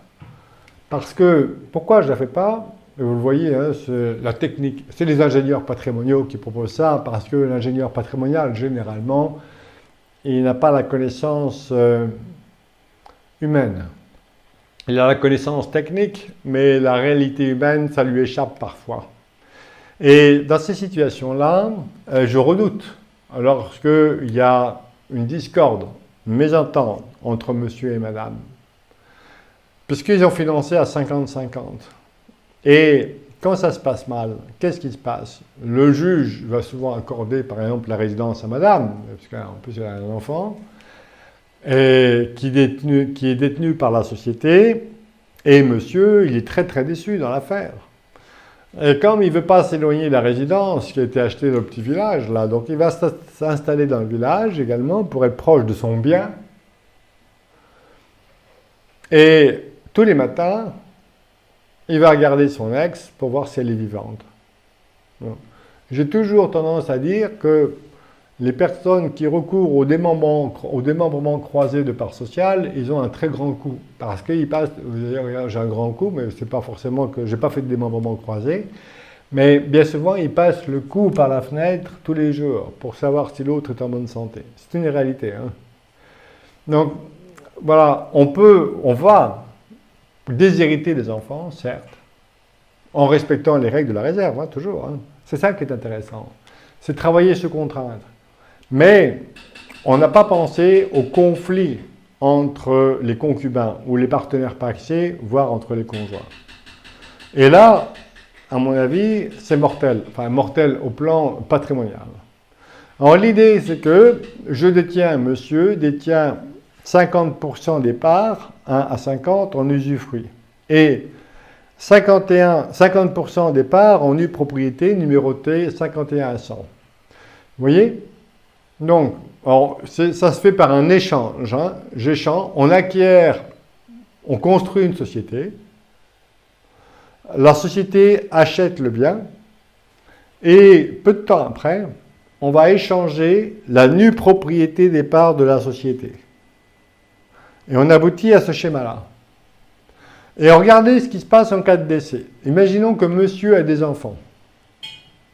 Donc, l'usufruit s'éteint monsieur décède, l'usufruit s'éteint pour reconstituer la pleine propriété. Donc, l'usufruit des parts 1 à 50 s'éteint. Et madame devient plein propriétaire des parts 1 à 50, en bleu. La nue propriété détenue par le défunt passe à ses héritiers, ses enfants. Donc les enfants héritent de la nue propriété des parts numérotées 51 à 100. Mais qu'est-ce que vous voulez qu'ils fassent avec ça? Comme pour le cas précédent, ils sont nus propriétaires. Alors après, ça va dépendre de la rédaction des statuts, mais qu'est-ce que vous voulez qu'ils fassent en étant nus propriétaires des parts numérotées 51 à 100? Rien. Ils pleurent, ils attendent le décès de madame, qui a leur âge peut-être. Donc, voilà. Madame, dès lors que les statuts l'ont prévu, eh bien, elle pourra gérer librement le patrimoine détenu par la société. Dans la société civile, ce qui est intéressant, c'est les pouvoirs du gérant. Les pouvoirs du gérant sont déterminés par l'objet social. hein, il y a une clause auquel il faut être particulièrement attentif dans les sociétés civiles, c'est la rédaction de l'objet social. Et si l'objet social est très large, le gérant a des pouvoirs les plus larges pour gérer le patrimoine sans recueillir l'accord des associés et donc des nus propriétaires. La tontine. Donc deux personnes achètent un bien et stipulent que l'acquisition est faite pour le compte de la personne survivante. Donc celui qui décède en premier, il n'a jamais eu le patrimoine passé chez lui. Le patrimoine est réputé avoir été possédé directement par le survivant. Vous voyez? Donc, hormis la fiscalité, hein, toujours civile, fiscale. Hein, voilà, il y a souvent une erreur que l'on commet quand on commence le métier, c'est de confondre le civil et le fiscal. À chaque fois, je vous invite à dissocier d'une part le civil, d'autre part le fiscal.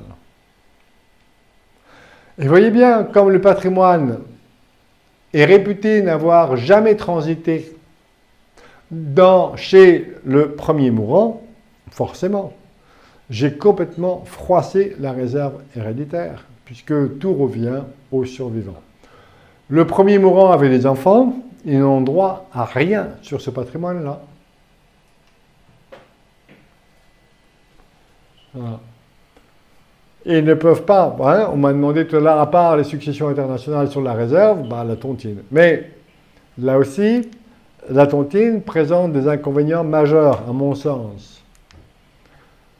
Alors, deux conditions à respecter pour la validité d'un pacte tontinier, c'est que les acquéreurs participent égalitairement au financement et les deux conditions vont s'additionner.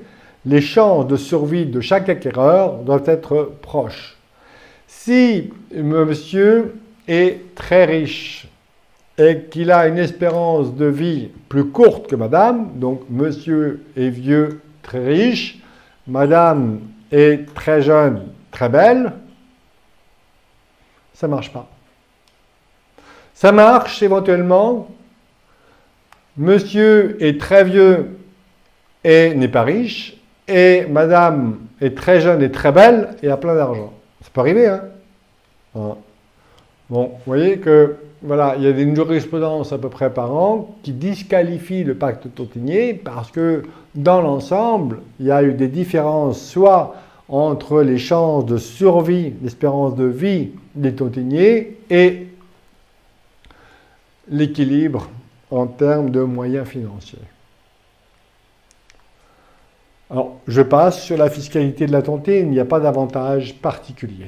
C'est taxé, y compris à 60%, sauf certains prétendent que, compte tenu de la Cour d'appel de Chambéry, il n'y aurait pas d'application de 60% sur les parts sociales, mais simplement des droits d'enregistrement de 5%. Voilà, Cour d'appel de Chambéry. Je vous laisse apprécier. Des cours d'appel, je m'en méfie. Quand il s'agit, puis en plus de 2003, il n'y a pas eu de jurisprudence depuis, quand il s'agit de Cour de justice européenne, instance suprême, d'accord, du Conseil d'État ou de Cour de cassation, je prends, et encore, il faut savoir s'ils n'ont pas pété les plombs, si la jurisprudence est constante, mais une Cour d'appel de Chambéry me semble très fragile. Donc, je ne repose pas, voilà, je me dis, on risque les 60%. Mais au plan civil, j'ai réussi à écarter les enfants de la réserve héréditaire. Donc voilà le détail de la Cour d'appel de Chambéry. Inconvénient de la tontine. En cas de discorde, là encore, on peut résilier le pacte tontinier, mais on va attendre en espérant le décès de l'autre en premier. Le crédit est très difficile à obtenir parce que la banque, elle ne connaît pas encore qui sera propriétaire. Il ne sera connu qu'au moment du décès. Voilà. Donc, à voir. Et quand il y a un crédit, le crédit n'est pas déductible de l'actif successoral parce qu'il n'y a pas de succession. Donc, il faut regarder aussi. L'adoption. Donc, on va adopter simplement l'enfant. Ici, on va adopter l'enfant du conjoint, parce qu'on est sur la réserve héréditaire. Donc, je vais adopter l'enfant de mon épouse, famille recomposée. Voilà. Vous savez, il y a plein de personnes qui ignorent cette disposition-là. Hein. Donc, l'enfant du conjoint, quand on se remarie, quand on a des conjoints de différents, voilà, des différents qui arrivent comme ça, bien souvent, le lien affectif, il se peut que le lien affectif avec ses propres enfants, du conjoint, soit aussi fort que ceux de ses propres enfants, voire quelquefois plus fort. Je n'ai pas de jugement à tirer, simplement, je vais proposer d'adopter l'enfant du conjoint. On distingue l'adoption plénière et l'adoption simple. L'adoption plénière, qui est plutôt rare, que le plus souvent, c'est je vais en Afrique adopter un enfant. Et quand je fais l'adoption plénière, je coupe avec les liens de succession avec la famille de l'adoptant. Alors que l'adoption simple, et notamment l'enfant du conjoint survivant, l'enfant va à la fois hériter de son parent par le sang et de son parent par adoption. En fait, il a deux successions, lui. Hein. Voilà. Alors, ça peut, faut le dire, ça, parce que là, j'ai une famille là où il y a 5 enfants, et la madame sa famille a énormément de patrimoine. Elle, pas encore, mais monsieur, il va adopter l'enfant ici, c'est l'enfant donc de son épouse, c'est en cours, et c'est très bien que cet enfant-là sera mieux loti, mieux garni que ses propres enfants, que leurs enfants ou ses propres enfants du premier lit ou ses enfants communs. Donc, on va créer des inégalités sur sa succession. Mais on va donc froisser la réserve héréditaire. Et donc ici, l'enfant a 17 ans. Qu'est-ce qu'on fait? On attend qu'elle en ait 18 pour une rare. Sinon, je savais comment il faut faire. Mais comme il n'y a plus qu'un an à attendre, on va lui faire signer la rare. Donc l'adoption simple, l'adoption de l'enfant du conjoint. Donc adoption plénière, je passe, c'est pour la théorie, hein, tout ça, savoir qu'il y a 2 formes d'adoption. L'adoption plénière qui est plus difficile, et l'adoption simple. Famille d'origine, l'adopté conserve tous ses droits successoraux et prend la qualité d'héritier réservataire, notamment à l'égard de l'adoptant.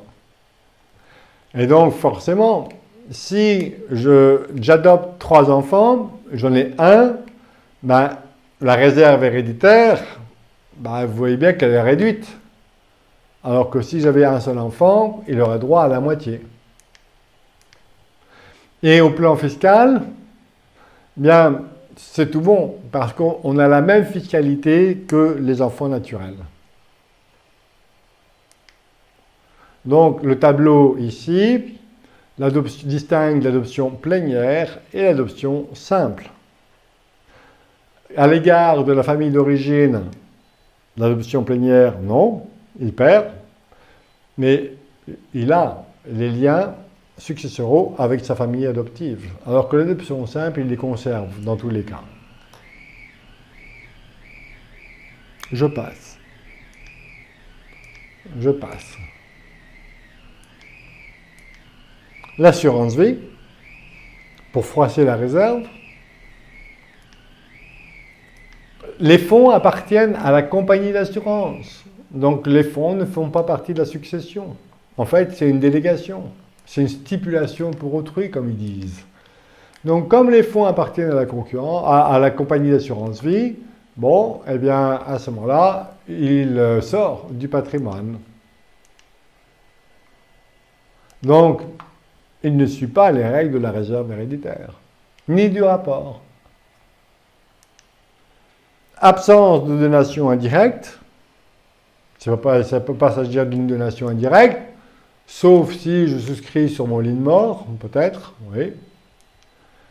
Et l'assurance vie n'est ni irréductible ni rapportable à la succession. Code des assurances, L 132 12 et 13.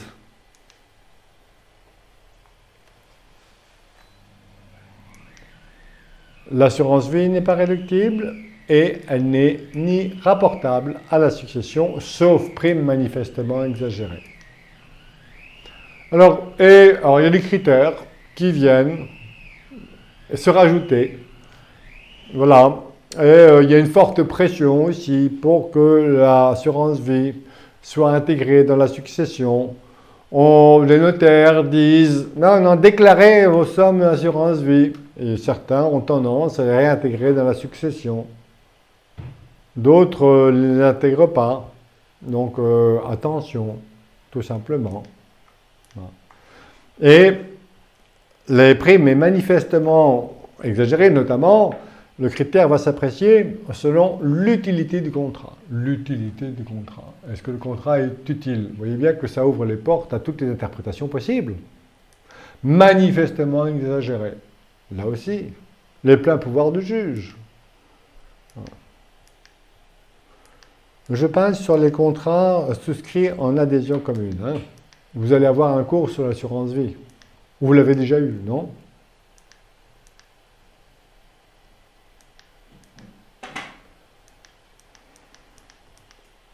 Prêt à usage, le commodat, le prêt gratuit. C'est un prêt gratuit. Alors, il vaut mieux mettre le terme du contrat. C'est plus difficile éventuellement pour casser le contrat. Et le prêteur ou les héritiers peuvent demander la restitution de la chose prêtée, le logement par exemple, en cas de besoin pressant et imprévu. Il a sa résidence qui a pris feu ou qui est squattée, ça devient un besoin pressant peut-être et imprévu aux yeux du juge, donc il va casser le contrat. On a une jurisprudence récente de mars 2021 qu'il y a intérêt à ce que il faut prévoir une échéance. Et enfin, résidence habituelle à l'étranger. Donc, je vous ai mis ici le régime juridique des successions internationales, que vous allez voir dans un autre cours. Donc, 3 options. Le principe, application de la loi de l'État dans lequel le défunt aura sa résidence habituelle au moment de son décès, même s'il s'agit d'un État non membre de l'Union européenne. Une option, l'exception. Le défunt avait des liens manifestement plus étroits avec un autre État, et donc c'est les lois de cet État qui va prévaloir. Ou alors, le mieux, c'est d'opter dans le testament.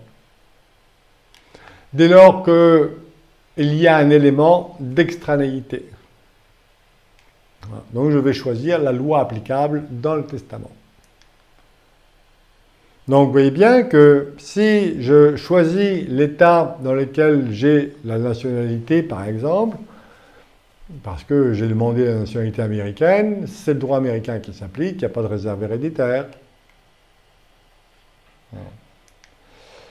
Et alors, d'autres dispositions qui amènent à froisser directement ou indirectement la réserve, on l'a vu, le testament.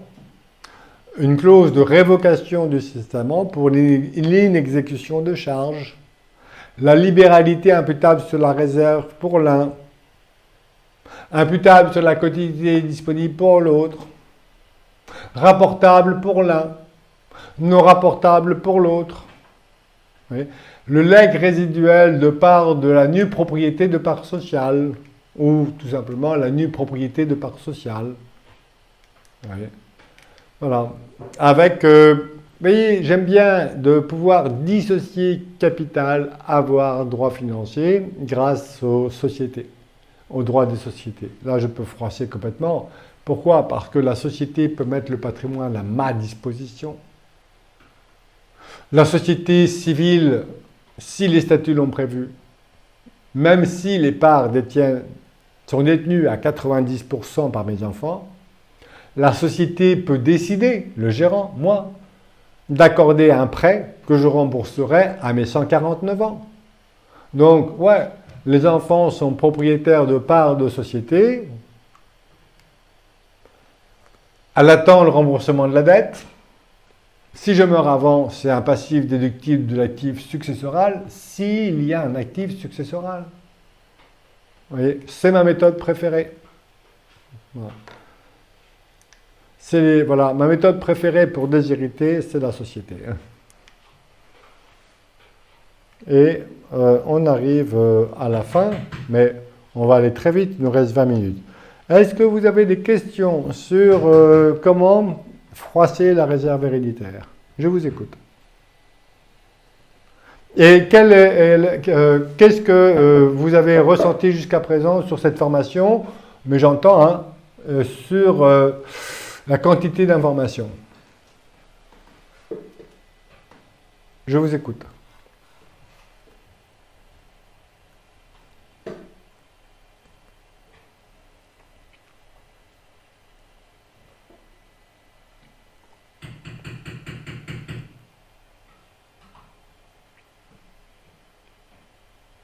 Pas de questions?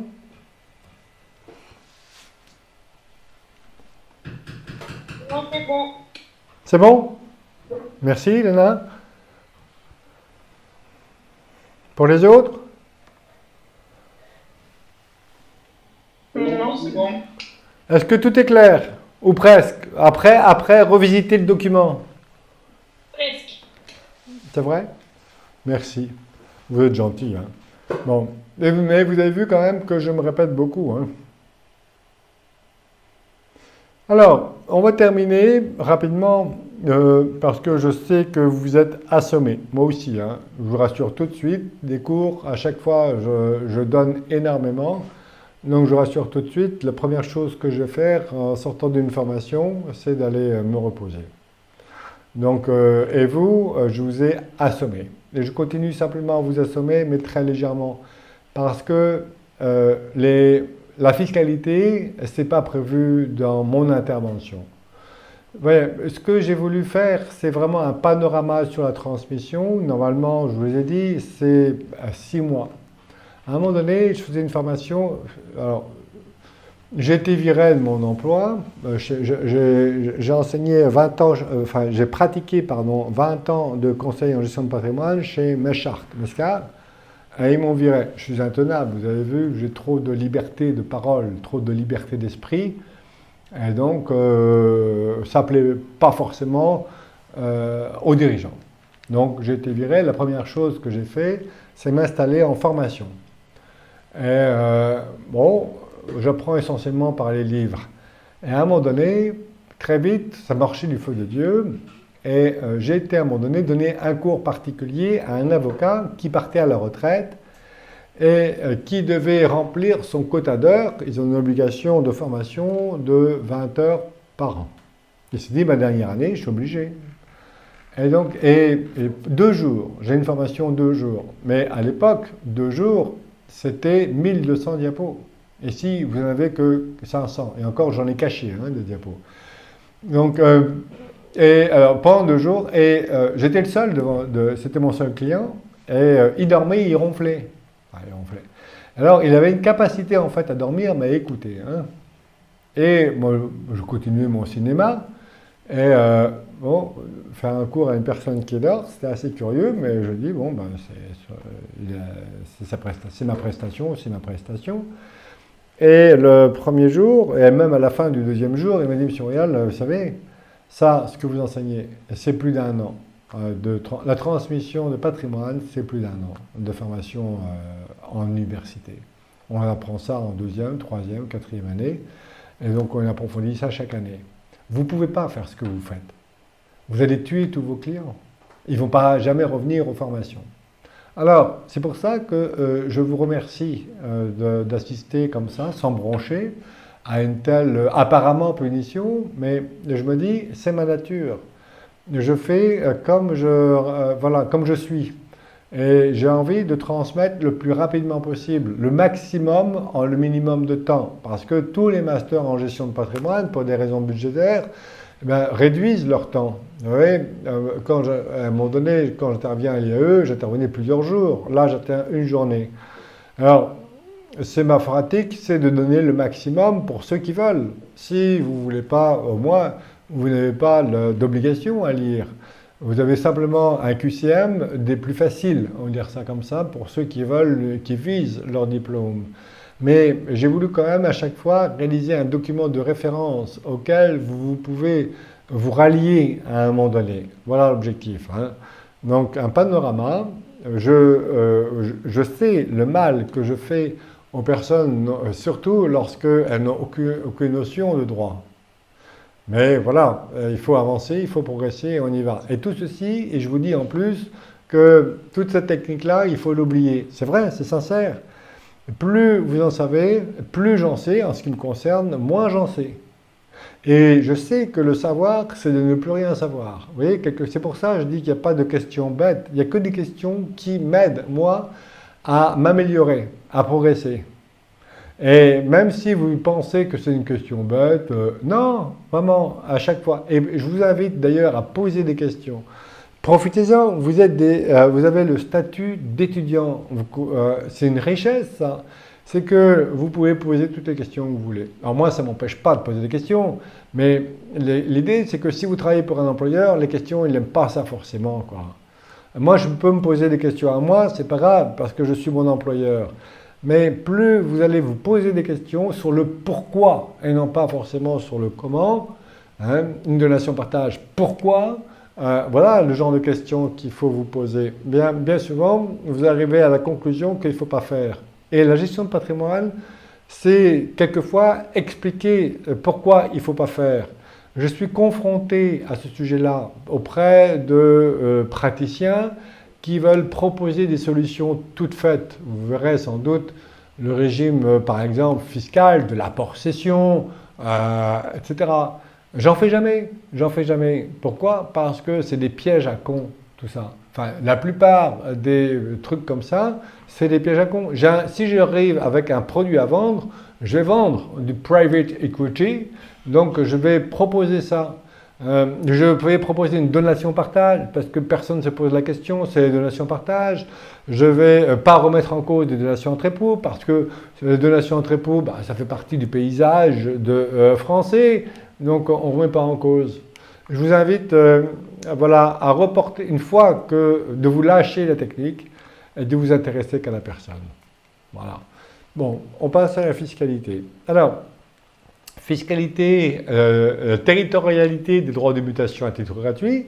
Est-ce que les biens, pour celui qui donne, pour le disposant, pour le donateur ou le défunt, ou alors pour l'héritier ou le donataire? Si je suis donateur ou défunt, bon, la question se pose pour la situation des biens possédés en France ou hors de France. Échappe au droit de mutation à titre gratuit si le bien est à la fois hors de France et je ne suis pas domicilié en France. Je vais être soumis à la loi de l'État. Le plus souvent, il faut que je regarde la convention du pays dans lequel je suis. Mais le plus souvent, ça va être le lieu de situation du bien. Si je me place du côté de l'héritier, donataire, légataire, eh bien, ça va dépendre de la situation des biens reçus. Voilà. Si je suis domicilié en France, quelle que soit sa situation, je subis les droits de mutation à titre gratuit. Attention, ici, on est sur le fiscal, hein. Et si je ne suis pas domicilié en France, je ne paie pas les droits de mutation à titre gratuit. Voilà comment sont calculés les droits. Alors j'ai une donation dite Sarkozy, de l'ordre de 31 000 euros, là, qui risque d'être augmentée. Méfiance à l'égard de ces donations. Beaucoup de clients le font, mais faites attention. Ces donations-là suivent les règles des donations. Elles sont réductibles pour atteinte à la réserve et rapportables à la succession. Vous voyez bien qu'il n'y a pas d'écrit dans ces donations-là. Il y a simplement un enregistrement, mais ce n'est pas un écrit. On n'a pas écarté les rapports, ni elles sont réductibles pour atteinte à la réserve. Je reçois 30 000 et mes frères et sœurs arrivent à prouver que l'entreprise qui vaut aujourd'hui 10 millions d'euros ont été souscrits avec ces 30 000 euros. Je suis réputé avoir reçu 10 millions d'euros. Donc ils vont me dire, Henri, indemnité de la réduction et puis rapportable. Donc attention à ces donations-là. C'est fiscal, mais ça n'échappe pas aux règles civiles. Alors je passe très rapidement sur les autres donations. On peut avoir, s'il s'agit d'une entreprise, un pacte du trail. Le pacte du trail permet de pratiquer un abattement de 75%, peut-être 90% avec la loi de finances, le projet de loi de finances, sur la base taxable au droit de mutation à titre gratuit. Alors ça, ouais, c'est cadeau. Celle-ci, il faut que je le supprime, ça n'existe plus. 497. Vous rayez la 497. C'était une mesure provisoire Covid. Donc, voilà. Le montant des droits. Donc, J'ai pas compris ce qu'il fallait rayer, excusez-moi. Pardonnez-moi. J'ai pas compris ce qu'il fallait rayer ou enlever. Ah, l'enlever, c'est la diapositive 497. Vous supprimez. 497. Elle n'existe plus, cette disposition-là. Ok, merci. Je vous en prie. Donc, on a l'assiette, le calcul, le paiement. L'assiette de droit, eh bien, on va regarder la valeur vénale. La valeur vénale, c'est la valeur du marché. Voilà. Éventuellement, on va pouvoir, en cas de succession, déduire certaines dettes. Avec des dispositions particulières aux donations et d'autres successions. Donations, résidence principale, pas d'abattement de 20%. L'abattement de 20% est applicable aux successions sur la valeur de l'entreprise. En cas de succession, on a un forfait mobilier, éventuellement, qui est rarement intéressant, mais comme c'est plus simple, plutôt que de faire expertiser les meubles, on applique un forfait de 5% du mobilier. Donc, à part des dispositions spécifiques aux donations, ce n'est pas à vous de calculer les droits de mutation à titre gratuit. Moi, je calcule les droits de donation, parce que avec mes logiciels, mon tableur Excel, je fais confiance à aucun logiciel parce que quand il faut les mettre à jour, vous attendez 2 mois d'abord, et ce sont des boîtes noires. On ne sait même pas comment c'est calculé cette chose-là. Enfin bref. Donc voilà comment c'est calculé. Si c'est une donation nue propriété, on va réduire la base taxable en fonction de l'âge de l'usufruitier. On va éventuellement, s'il s'agit d'une entreprise, pouvoir pratiquer le dispositif du trail. On va avoir un abattement selon le lien de parenté, 100 000 € en ligne directe descendante, un tarif selon le lien de parenté qui, en ligne descendante et en ligne collatérale et en ligne ascendante, est de 5 à 45%. Les réductions éventuelles, il n'y en a plus, sauf s'il s'agit d'un pacte du trail pour les donations faites avant 70 ans en pleine propriété. Et on a le rappel fiscal, et non pas le rappel civil des donations qu'on a vu précédemment, c'est le rappel fiscal, distinguer toujours le civil du fiscal, pour les donations consenties de moins de 15 ans. Donc, exemple de calcul, donc donation pleine propriété, donation nue propriété. J'ai 65 ans, vous verrez que la valeur de l'usufruit est égale à 10 moins 6 égale 4 dixièmes. Donc, la valeur de la nue propriété est de 60% de la pleine propriété, 60% d'1 million. Monsieur et madame donnent, donc c'est 600 000, 300 000 chacun. Il y a 2 donateurs, chacun est supposé, si c'est une donation de biens communs, chacun est supposé donner la moitié et on va calculer les droits par enfant. On calcule les droits par enfant, l'abattement de 100 000, on va appliquer le taux de 5, 10, 15, etc.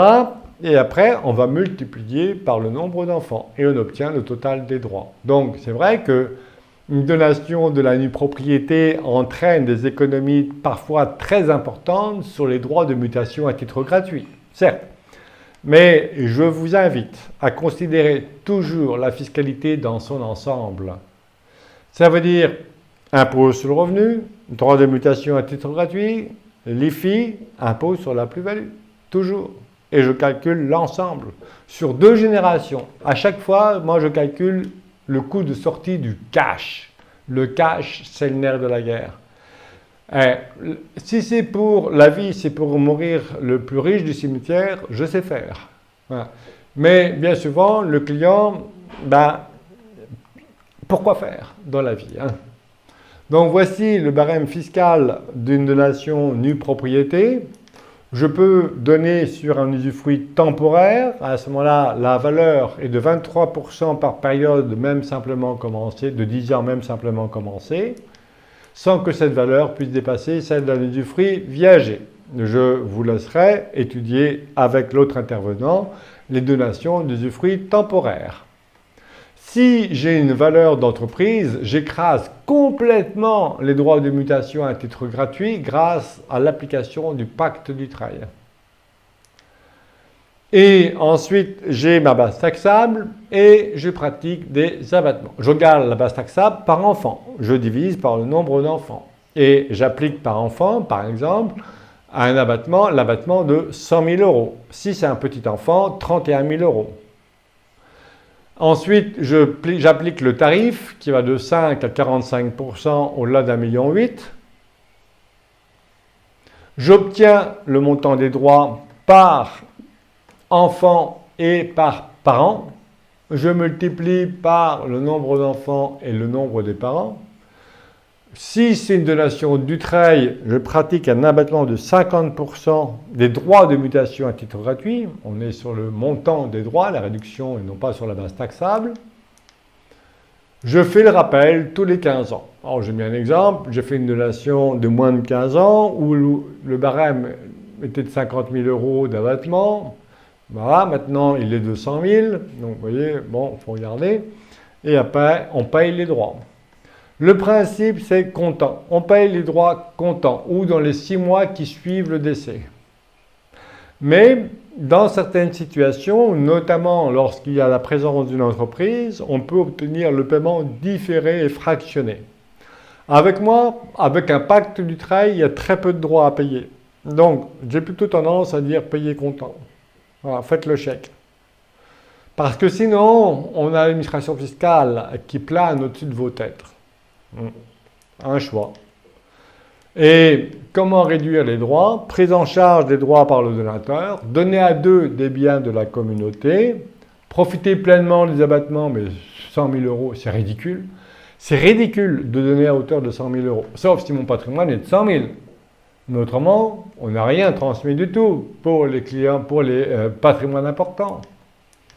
Donner la nue propriété, attention, considérer la fiscalité dans son ensemble.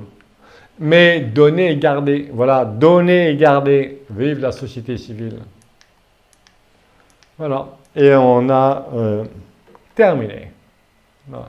Donc vous aurez appris, le donner à deux, donner la pleine propriété, les problèmes du démembrement de propriété, toujours considérer la fiscalité dans son ensemble, et je vous ai terminé par le calcul, la liquidation, avec un exemple chiffré de la liquidation, d'une part, de la communauté, du régime matrimonial, et ensuite de la succession en faveur de l'option choisie par le conjoint survivant.